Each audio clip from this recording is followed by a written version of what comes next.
UGC ने 13 जनवरी 2026 को नए नियम लागू किए। कारण यह बताया गया कि जातिगत भेदभाव कॉलेज यूनिवर्सिटीज में 118% के करीब बढ़ गया है। इस नियम के अंतर्गत एससी एसटी ओबीसी के खिलाफ जो जातिगत भेदभाव होते हैं उन लोगों को संरक्षित करने की बात कही गई। जनरल कैटेगरी के लोग इस चीज का विरोध करने लगे। उनका कहना है ये नियम सिर्फ एससी एसटी ओबीसी के लिए लाया गया है, इसमें जनरल कैटेगरी के साथ भेदभाव हुआ है, इसमें फेक केसेस जो होते हैं उसकी संख्या भी लगातार बढ़ती चली जाएगी। अब हम बात करते हैं यूजीसी को ये नियम लाने की जरूरत क्या पड़ी, इसका बैकग्राउंड क्या है। हमारे देश में दो बड़े केसेस हुए, रोहित वेमुला और डॉक्टर पायल तड़वी का। रोहित वेमुला ने 17 जनवरी 2016 को अपनी आत्महत्या करी। उनका जो लेटर मिला उसमें लिखा हुआ था कि उनके साथ जातिगत भेदभाव था और रोहित वेमुला की एक लाइन हमेशा के लिए अमर हो गई, जो कि थी my birth is a fatal accident. Payal Tadvi के केस में भी यही था। पायल तड़वी अनुसूचित जाति से बिलोंग करती थी। उनके माता पिता का आरोप था कि उनके जो सीनियर्स थे, पायल तड़वी के जो सीनियर्स थे, वो जातिगत भेदभाव पायल तड़वी के साथ किया करते थे, जिसके प्रेशर में आके पायल तड़वी ने सुसाइड केस किया। सुप्रीम कोर्ट ने रोहित वेमुला केस में सुनवाई के दौरान 2012 में बनाए गए इक्वल अपॉर्चुनिटी सेल को पूरी तरीके से नाकाम बताया। उन्होंने बोला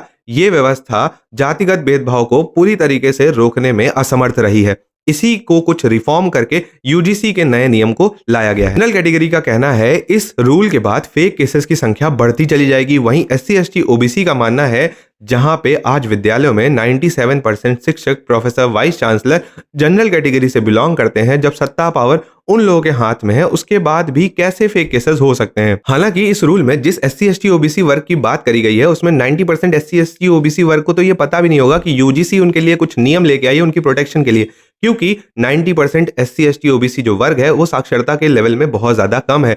आजकल एससी एसटी ओबीसी का जो इस्तेमाल होता है वो धर्म परिवर्तन के लिए हो गया, बाबाओं के पंडाल में भीड़ इकट्ठा करने के लिए हो गया, या फिर धर्म को बचाने के लिए हो गया। इसी वजहों से इन वर्गों का इस्तेमाल होता आया है शुरुआत। और पता है सबसे ज्यादा शर्म की बात क्या है? 2026 चल रहा है, कल ही हम लोगों ने अपना 77th रिपब्लिक डे सेलिब्रेट किया है और सरकार को आज भी एससी एसटी ओबीसी के खिलाफ जो कास्ट डिस्क्रिमिनेशन होता है उसको प्रोटेक्ट करने के लिए नियम रेगुलेशन लाने पड़ रहे हैं।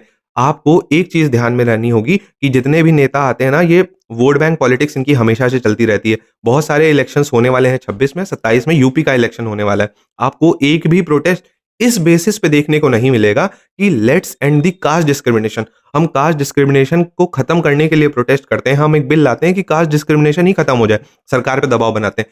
कोई ऐसा आपको इंसान नहीं देखने को मिलेगा जो इसको या इस मुद्दे पे बात करे या इस मुद्दे पे प्रोटेस्ट करे, क्योंकि आज भी हमारे देश में ऐसे ऐसे लोग पड़े हैं जिनके लिए कास्ट सबसे महत्वपूर्ण चीज है। और इसी चीज का फायदा उठा के नेता एससी एसटी ओबीसी वर्ग को डिवाइड करते हैं और उनका इस्तेमाल करते हैं अपने वोट बैंक पॉलिटिक्स को ग्रो करने के लिए।